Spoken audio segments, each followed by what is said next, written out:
বিসমিল্লাহির রহমানির রহিম। প্রিয় শিক্ষার্থী বন্ধুরা, আশা করছি তোমরা সকলে ভালো আছো।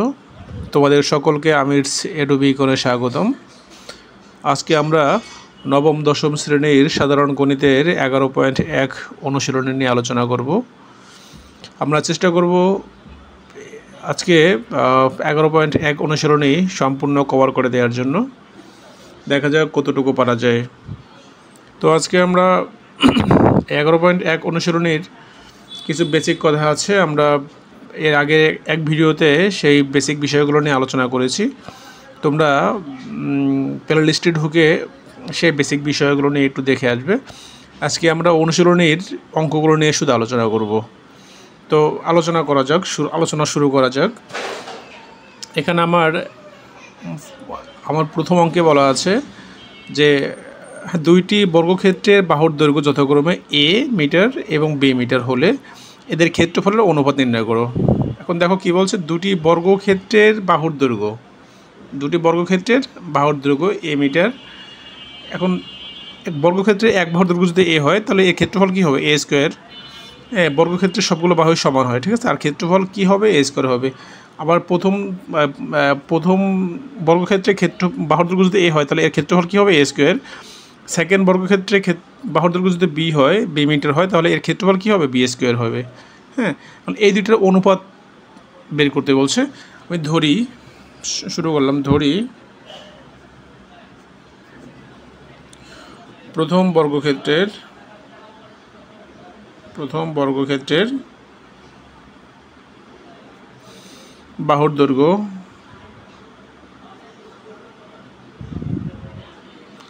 এ মিটার।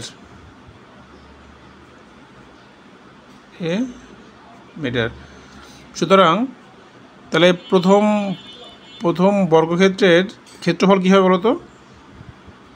ক্ষেত্রফল হবে এই যে এ, এক বাহুর দৈর্ঘ্য এ, তাহলে বাহুর দৈর্ঘ্য মানে কি? মানে বর্গক্ষেত্রের ক্ষেত্রফল মানে কি? বাহুর দৈর্ঘ্য এ স্কোয়ার। তাহলে এই যে দৈর্ঘ্য আছে, দৈর্ঘ্য এ স্কোয়ার হচ্ছে কি ক্ষেত্রফল হলে বর্গ মিটার হয়ে যাবে। এটা প্রথম বাহুর ক্ষেত্রে।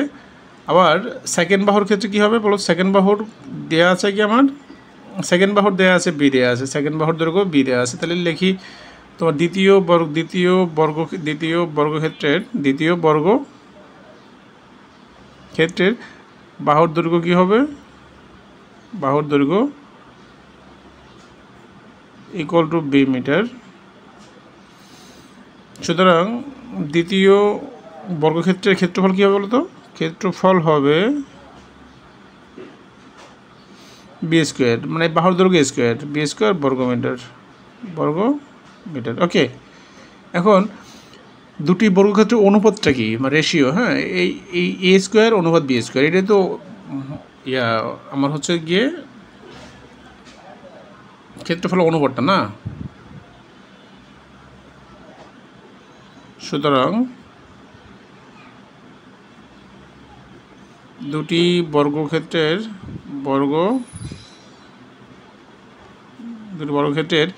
ক্ষেত্রফলের অনুপাত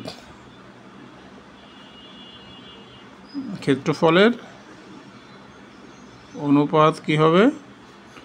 সমান এ স্কোয়ার অনুপাত বি স্কোয়ার। এটা আমার আনসার। আশা করছি বিষয়টা বুঝেছো। জাস্ট এখানে বলা হয়েছে যে এই দুটি আমার দুটি বর্গক্ষেত্রে বাহুর দৈর্ঘ্য দেওয়া আছে এ এবং বি। বাহুর দৈর্ঘ্য দেওয়া থাকলে বর্গক্ষেত্রের ক্ষেত্রফল কি? বাহুর দৈর্ঘ্য স্কোয়ার। তাহলে এ স্কোয়ার বি স্কোয়ার, এই যে ক্ষেত্রফল বের করলাম, ক্ষেত্রফলের অনুপাতটা বের করতে বলছে। জাস্ট তাহলে এ স্কোয়ার অনুপাত বি স্কোয়ার, এটি আমার কি?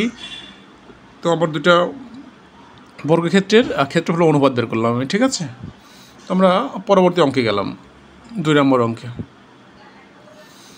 দেখো আমার 2 নম্বর অঙ্কে বলা আছে একটি বৃত্তক্ষেত্রের ক্ষেত্রফল একটি বর্গক্ষেত্রের ক্ষেত্রফলের সমান। তাহলে কন্ডিশনটা কি? একটি বৃত্তের ক্ষেত্রফল একটি বর্গক্ষেত্রের ক্ষেত্রফলের সমান।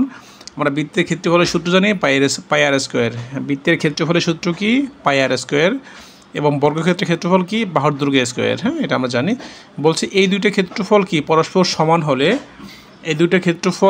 সমান হলে এদের পরিসীমার অনুপাত বের করো। তাহলে বর্গক্ষেত্রের পরিসীমা কি জানি আমরা? 4 ইন্টু এ, হ্যাঁ, মানে 4 ইন্টু বাহুর দৈর্ঘ্য, 4 ইন্টু বাহুর দৈর্ঘ্য, এটা হচ্ছে গিয়ে বর্গক্ষেত্রের পরিসীমা।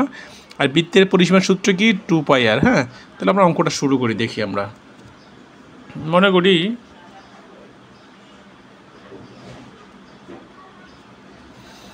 বৃত্তের ব্যাসার্ধ কি, বৃত্তের ব্যাসার্ধ ইকুয়াল টু আর একক। আমি এখন জানি না যে এই মিটার না সেন্টিমিটার, এর জন্য একক দিলাম। তাহলে বৃত্তের ক্ষেত্রফল কী হবে আমার? সুতরাং বৃত্তের ক্ষেত্রফল কী হবে? ব্যাসার্ধ আর হলে ক্ষেত্রফল হবে পাই আর স্কোয়ার ইকুয়াল পাই আর স্কোয়ার বর্গ একক, পাই আর স্কোয়ার বর্গ একক। এটা হচ্ছে কি বৃত্তের ক্ষেত্রফল। আবার বর্গক্ষেত্রের বাহুর দৈর্ঘ্য কী? আবার বর্গক্ষেত্রের বাহুর দৈর্ঘ্য কী হবে বলো তো? বর্গক্ষেত্রের বাহুর দৈর্ঘ্য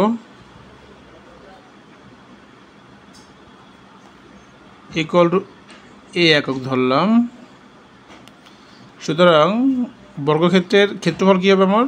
বাহুর দৈর্ঘ্য স্কোয়ার, মানে এ স্কোয়ার, ঠিক আছে?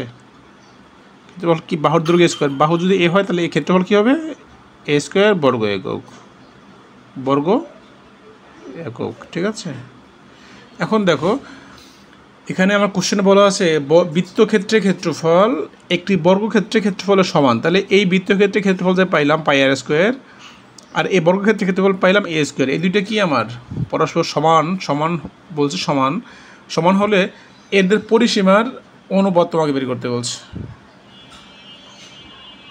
তাহলে আমি লিখি প্রশ্ন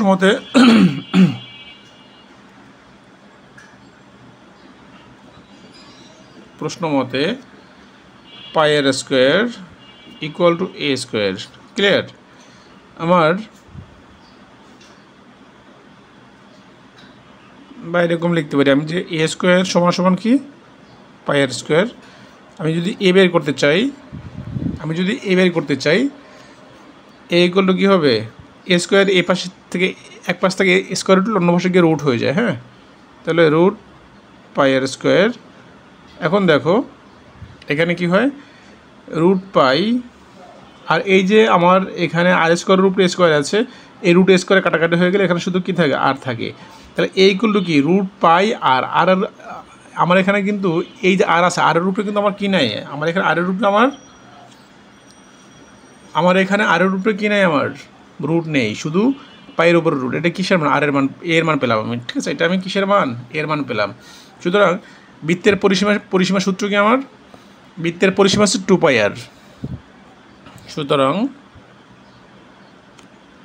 বৃত্তের পরিসীমা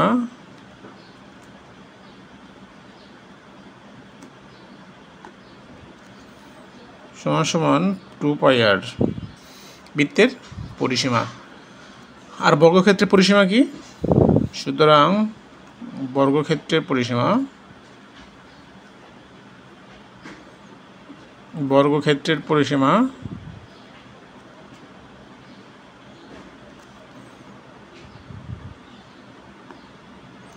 কি হবে?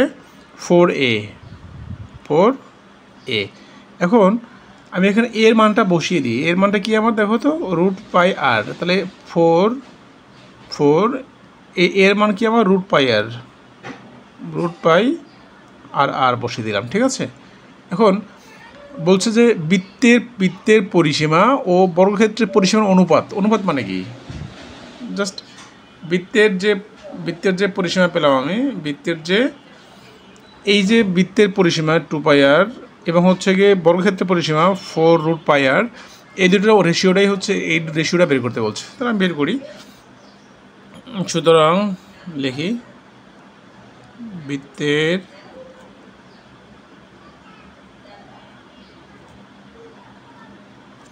পরিসীমা ও বর্গক্ষেত্রের পরিসীমা অনুপাত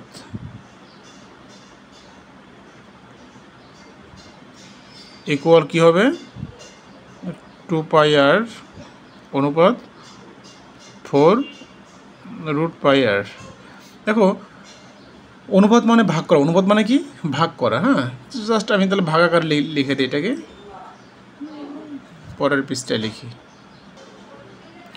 দেখো আমার অনুপাত মানে ভাগ। হ্যাঁ, তাহলে আমি ভাগ করে দিই 2πr ভাগ কত আমার 4√πr। দেখো আমি 4 দিয়ে 2 কাটলে মানে 2 হয়, আর কেটে যায়।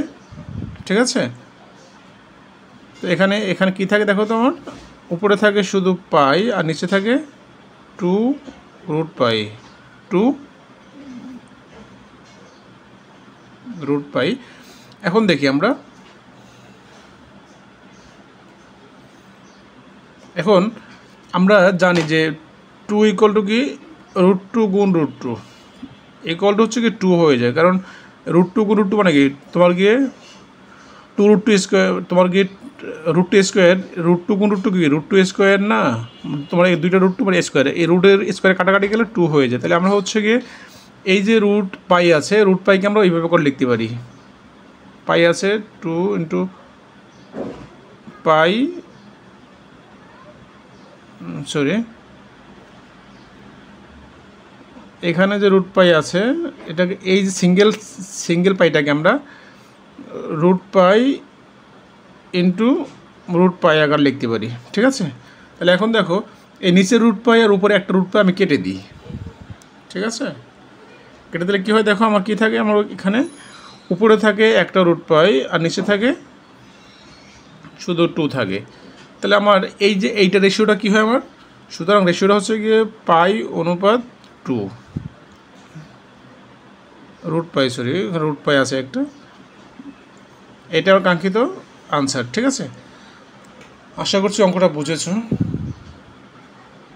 তো এই অঙ্কগুলো খুবই সহজ একদম, তোমার গিয়ে একটু বুঝলেই করতে পারবা, এগুলো বেসিক জিনিস। হ্যাঁ, আশা করছি তোমরা বেসিক বিষয়গুলো বুঝছো, বিষয়গুলো না বুঝলে তাও কমেন্ট করি, আমি আবার তোমাদেরকে বুঝিয়ে দেবো ইনশাআল্লাহ। তাহলে আমরা 3 নম্বর অঙ্কে যাই। দেখো 3 নম্বর অঙ্কে আমার বলা আছে 3 নম্বর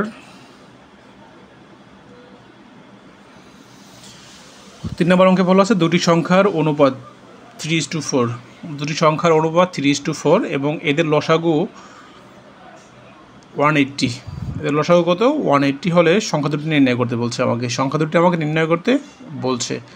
এখন দেখো তো আমি আমার দুটি সংখ্যার অনুপাত দেওয়া আছে, আমি জানি না সংখ্যাগুলো কত, তা আমি ধরবো, যেহেতু অনুপাত দেওয়া আছে আমি ইজিলি ধরতে পারবো। ধরি বা মনে করি একটি সংখ্যা কত, একটি সংখ্যা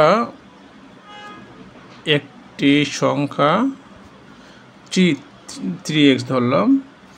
অপর সংখ্যা কী হবে আমার, অপর সংখ্যা হবে 4x। তাহলে আমার সুতরাং 3x আর 4x এর লসাগু কত আমার 12x। ঠিক আছে, 3x ও 4x এর লসাগু কত আমার,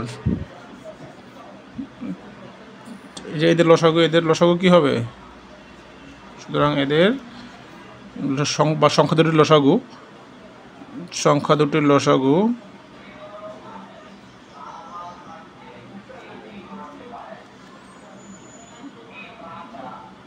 লসাগু হচ্ছে গিয়ে 3 4 12x, সংখ্যা দুটির লসাগু তো 12x। এখন এখানে আমার এদের এই যে অনুপাত দেওয়া আছে, এদের লসাগু কিন্তু দেওয়া আছে 180।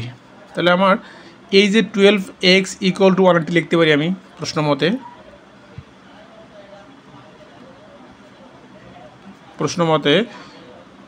12x ইকুয়াল টু 180 লেখা যায় আমার।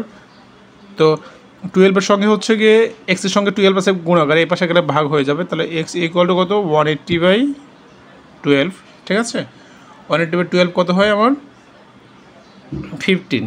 তাহলে এক্সের মান কী পেলাম আমি, এক্সের মান পেলাম 15। ঠিক আছে, এবার আমি এই যে আমি এখানে একটি সংখ্যা ধরেছি 3x, অপর সংখ্যাটা 4x, আমাকে বের করতে বলছে, সংখ্যা দুটো বের করতে বলছে। তাহলে আমি হচ্ছে গিয়ে এই এক্সের মানটা এখানে বসিয়ে দিলে আমরা একটা সংখ্যা পেয়ে যাব। সুতরাং একটি সংখ্যা ইকুয়াল 3 গুণ 3x ছিল না, 3 গুণ 15 মানে x এর মান 15 পেয়েছি আমি। তাহলে কী হয় আমার 3 গুণ 15 45। সুতরাং অপর সংখ্যাটা কী হবে আমার? অপর সংখ্যা ইকুয়াল টু 4x ছিল না, 4 গুণ 15 ইকুয়াল টু 4 15 60। ঠিক আছে, সরি। সুতরাং নির্ণেয় সংখ্যাটি, সুতরাং নির্ণেয় সংখ্যা দুটি কী হবে? 45 ও 60। এটা হলো কাঙ্ক্ষিত আনসার। আশা করছি অঙ্কটা বুঝেছ। তো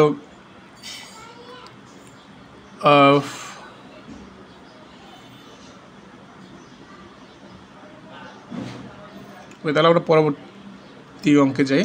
আসলে মনে হচ্ছে এই চ্যাপ্টারের ভিডিওগুলো শর্ট করে দেওয়ার যে হচ্ছে কি তোমার আমরা 5টা কি 6টা পার্ট করে দিলে এই চ্যাপ্টারের অঙ্কগুলো খুব হয়, সুবিধা হয় দেওয়ার জন্য। তাহলে আমরা আজকের পার্টে হচ্ছে গিয়ে 1 2 3 করালাম, নেক্সট পার্টে হচ্ছে গিয়ে 4 5 6 7 এরকম অঙ্ক ওইরকম থেকে শুরু করে আমরা করার চেষ্টা করবো ইনশাআল্লাহ। হ্যাঁ, তো আজকে এই পর্যন্ত। তোমাদের সকলের জন্য দোয়া রইল, আমার জন্য দোয়া করিও। আল্লাহ হাফেজ। আসসালামু আলাইকুম রহমতুল্লাহ।